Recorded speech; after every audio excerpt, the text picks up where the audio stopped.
Welcome to Sembang with Parts, the podcast where we sembang and you listen. So I'm Jane, your host, together with Yash. Hello. And today we are going to talk about 1 year in MCO.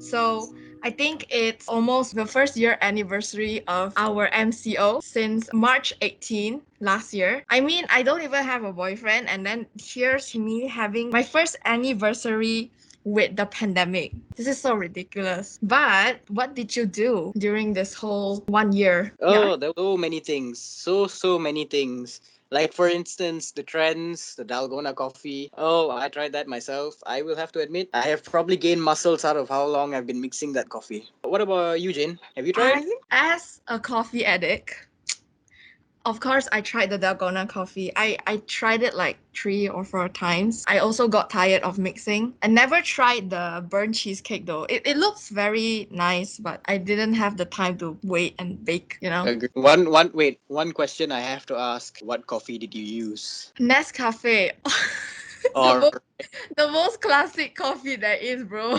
the people's choice? Yes, of course. And then there were also other things like, people started picking up new hobbies. Like, for instance, I tried to cook. I almost burnt down my kitchen. And it was the best experiment ever trying to make Maggie goreng. I failed fantastically. Wow. Wow. I painted actually. I painted like a bit just to, get rid of my boredom because it was really bored during MCU and all. Yeah. But did it improve over time, or did you find yourself slowly getting frustrated over your paintings? Because as an artist myself, I understand how frustrating painting can be sometimes. No, I did not improve at all. It was just for fun anyway, so I didn't really take it really seriously. Yeah. I know people who have started things like, for instance, social media. I know many people who tried to become influencers. They rode the Dalgona coffee and burnt cheesecake trend straight into their first 1,000 and 2,000 followers. I mean, there were so many people trying to be influencers, and so many people joining TikTok too, for instance. Yes, true. True. I had a lot of friends. They are always on TikTok from morning until night. They were always recording, always thinking of content that they can, gain followers. It's kind of ridiculous. But Agree. you know what else? You know what else was trending during MCO? What else? Dating apps, bro. Oh my. Tinder, Kantan, all those dating apps. By the way, speaking of dating apps, I actually have like little story from my friend. She told me. So my friend's a girl, so she matched with this guy. This guy's name was Mickey. So when you hear the name Mickey, immediately you will think of, oh, Mickey Mouse. So this girl was trying to be, my friend was trying to be funny, and she was like squeak squeak. So because that's what sound that mouse make, squeak squeak. So the guy also like kind of understood her joke, and then he was like, wow, you know how to speak mouse language too? And then my friend was like, yeah, I learned it since young. And I heard they went for like 1 or 2 dates, and to me it was really cute, like it was really funny. Very well played, I will admit. That was very well played. How about you, Yash? Do you have some stories, some uh, tips still? oh my, don't I ever. So my Tinder experience was I downloaded it. I was just like, I can't go out, I can't meet people. Maybe let's try Tinder. So I tried it out, and upon entering the app, the first thing I see is a brick called Brick Kun, who studied at Help University. And Brick Kun, if you're listening to this, I think that you're the coolest brick ever, and I think that we may have a shot if we go out. But I just saw that account once, and I tried to match. Unfortunately, I couldn't even match with a brick. So Aww. that was the end of my Tinder. But Brickun, if you're out there, I still have eyes for you. Wow, that's really cute. So it sounds like Yash is single, right? Yep. But not everyone is single, right? Out there, if whoever is listening to this, if you are in a long distance relationship, I don't have a boyfriend, I'm not in a relationship, but I can tell that this MCO thing, the rules that the government set, is really a big struggle for all of you because you cannot go to dates, you cannot enjoy late night drives, and and you can't hang out together very long nowadays. However, if you are in a long distance relationship, this is going to be long, but hear me out, okay? Communication is your most important key to making this relationship work. It's okay if, you don't talk for a day or two. Maybe you're busy working, maybe you have a lot of assignments to do because we are all students right now and we are studying at home. But just let them know if you're busy. Be like, oh, I'm sorry, I'm gonna be busy for today, but I'll text you later, okay? So please communicate. You have to communicate. That's all.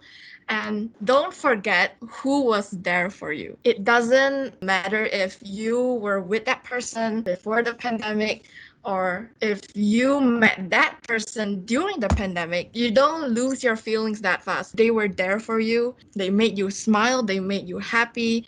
They cheered you up. So don't forget that. God has a lot of things ready for us. That's why in my room, I have this board right above me, and it has the words, let God decide for you. So even if that's not the right person, just talk it out. So Yash, did you Yes. did you do anything fun with your friends like online? Oh, yes. There was so many things, mostly just gaming. So we've got like a whole list that we have, the usual CSGO, Valorant, GTA 5, although that has turned more into if you don't mind me saying, that has turned more into a shitfest rather than a game. And Wow. then we have Minecraft, which is just a gift from the heavens, that game. Because you and your friends can just go all day and all night and just play and just forget time altogether. That's a good game. Netflix parties, definitely.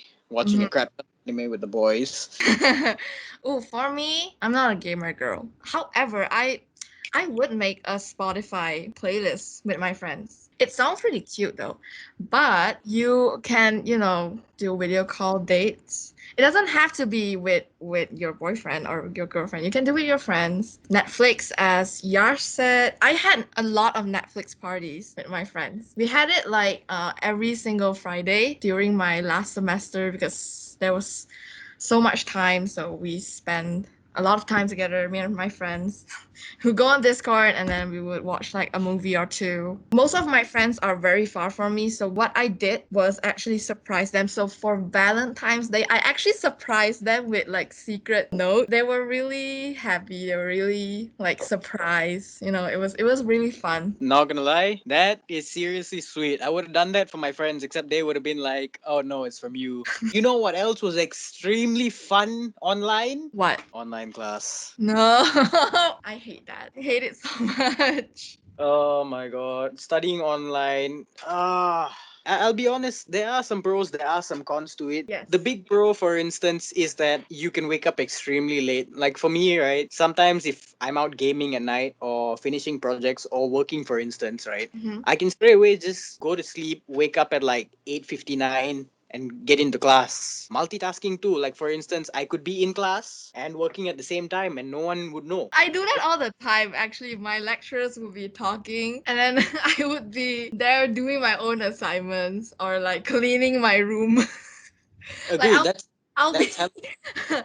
I'll pretend like my lecturers, like they're teaching, and then I'll pretend they're making like their own podcast instead, and I'll be there cleaning my room. Best part is I don't even have to dress up. I could just wake up with my sweatpants and my normal, tank top with my morning hair and my morning face. True. As a girl, I need to wake up at 5 if I need to go to campus because I live very far away. I have to pick my clothes the night before, make sure my hair is tidy. But one thing I hate about online class? So I'm from the April intake. It was already MCO by the time we started all our classes. I had a few friends that don't even know how other people look. For me, I'm very outgoing. I would call myself friendly. I like talking to new people. So it makes it easier for me to know new friends in class. But for some, like the very shy ones, they don't even know who is who.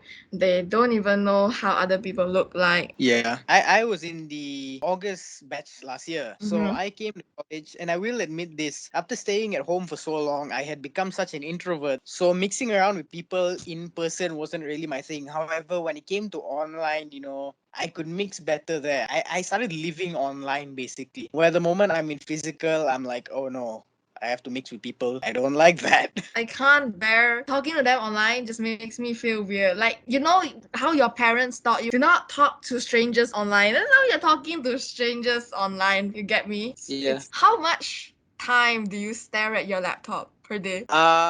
If you include working, I'd say I stare at it for about 8 hours, including work. Same as me. I had to go onto Shopee to buy those blue light glasses so my eyes won't sore. One thing which I've learned, and it can also be a con for online class, right? You have a lot of distractions while you're online because on one side you're having class, you get bored of class. You Mm. realize you're on, and that's the first mistake because the moment you realize you're online, it takes a lot of mental strength to stay in class. If you're me, I've gained a bad habit of whenever I'm extremely bored in class or I've already heard what the lecturer is talking about, I jump straight to games. Huge con, Wow. actually. That is a very bad habit, bro. You know, I go through the same thing. I don't game. Instead I go on Pinterest or I go on, a little bit on Netflix. I know it's not a good habit. And then when your lecturer comes back, okay, I'll give you 30 minutes for this tutorial homework, and then you just panic because you don't know what Wait, happened.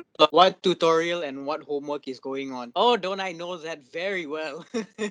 I'll just be sitting down in like Minecraft. I'm just checking on my sheep. And next thing you know, lecturer is just like, okay, class, 30 minutes, go do what you need to do. And I'm like, what do I need to do? Oh no. So I'd like to ask you a question. How do you cope with online classes? Do you want the truth or I cry a lot. Oh my. Oh To cope with the stress happening around me, I I cry. I don't want to reach out to friends. I know that my friends care about me. Like they don't want me to cry a lot. But sometimes I can't help myself because MCO 1 year, it's really hard for me. let's skip CMCO. Let's go to the MCO 2.0 since we're already there. Yeah, MCO 2.0, guys. Let's go. I personally heard that and I was very mixed emotions because I had less of a chance to go out there and get myself exposed to the virus, but I had very less interaction with the remaining friends I had. Yeah, I haven't spoke to my old friends in ages, to be honest, because of this whole pandemic. We are in different colleges, universities, and then it's really hard to just like relate to everything. Agreed. Okay, I used to work in Chili's before the first MCO started. Then, I quit my job just as the first MCO was beginning. Mm-hmm. I didn't know what it was gonna be like for me, so I just quit. And from there, like, being working in a restaurant especially, right, you have a lot of social interactions and you meet a lot of people who later on become your friends. True. And moving out of that, right, the first MCO was just like, oh, what am I gonna do? How am I gonna do it, right? And Mm. then you become very introverted. Then I went back to campus for a while, and as much as I didn't like it, at least I was out of the house. That was True. enough. As soon as the second MCO came on, I was just like, oh no, I'm stuck back at home again. To be honest, I feel pity for the people out there working, especially for people who are in the performing arts industry. We have a lecturer. She is someone who is in the performing arts industries. She couldn't work physically, like she couldn't act physically. She had this virtual stage, so they would act and then they have to pay e-tickets to watch the show. Yeah. I didn't get to go because I was I was a bit short on my allowance money. I really wanted to watch, but I didn't get the chance. That sounds like something I would have loved to watch. One more thing which I also noticed was over MCO, right? Mhm. A lot of people's mental health were on the decline. Me. I can say that I was a part of them too because I can't leave my room because the moment I leave, I've got two screaming younger sisters downstairs. So it's either I die of ear damage or I die of confinement. and honestly, one was a little bit more peaceful than the other.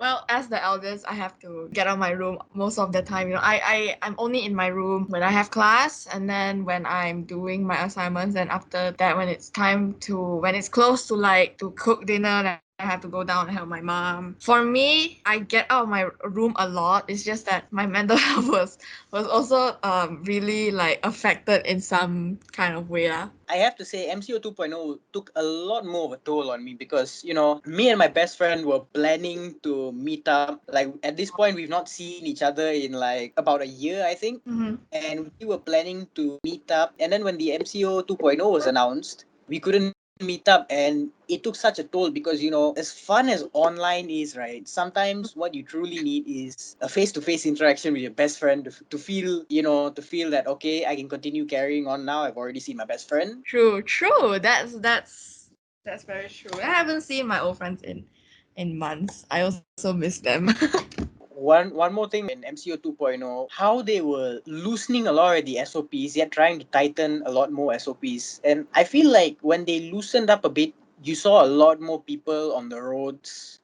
You saw a lot more of that, and cases just kept going up. True. One thing I realized when the cases started to drop, government would open a lot of sectors and then it will go up again, they will close. Cases go up, then they will close sectors. Cases go down, they will open sectors. Yeah, to be honest, right, it's also a part of the people's mentality. Because a lot of people are trapped at home for so long, like that brings back to that point that they seriously wanted to go out. But I feel like the discipline is needed in order for everything to go down. We talked about how we were in this together a lot, right? Mm. I feel like, everyone just gave up on that and they're just like, no, no one cares, Yeah. We didn't just see a small increase in numbers. Like, you just saw the numbers daily just keep rising in an alarming rate. And I think what was the highest, like 7,000 at one point? At one point, it reached 5. It's very scary. I'm 20. I'm turning 20 this year. I can drive. I can go out. My mom allowed me to go out. It's just that I don't have the guts to go out, actually. I'm like, Mom, I want to go out. Mom, I want to go out. A real college student. I want to go out and have fun. And then my mom will be like, then you go lah. I'm not stopping you also. I'll say, I don't want to go. I'm just scared. I want to go out, but I don't want to risk my life. After the government called off the 10 km radius traveling, all of my friends were going here and there. My friends go to cafes, go eat. And then I'm here at home and I'm like, I also want to go out like that, but why can't you be a little bit more patient to wait until everything is stabilized, everything is going down? Then you only go out. You get me? I feel like personally, I feel like the way I see it, right? Usually we look at a lot of the numbers, and the thing is, I observed this especially when the numbers first started going down, right? Like it just started dropping rapidly. Mm-hmm. That was when everyone started going out and the MCO was loose. That was when the cases started to rise again. It will always happen, unfortunately.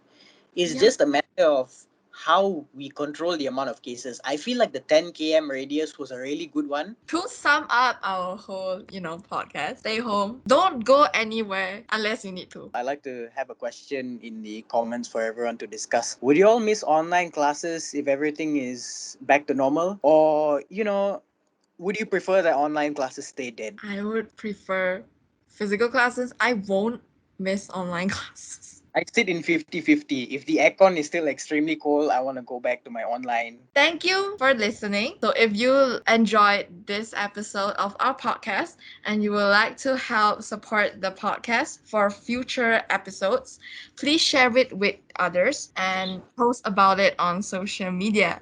So, make sure to catch us on our next episode where we talk about Student Appreciation Month. That's a So, good thanks one. again, and we will see you next time. Okay, take care, everyone. Have a good one.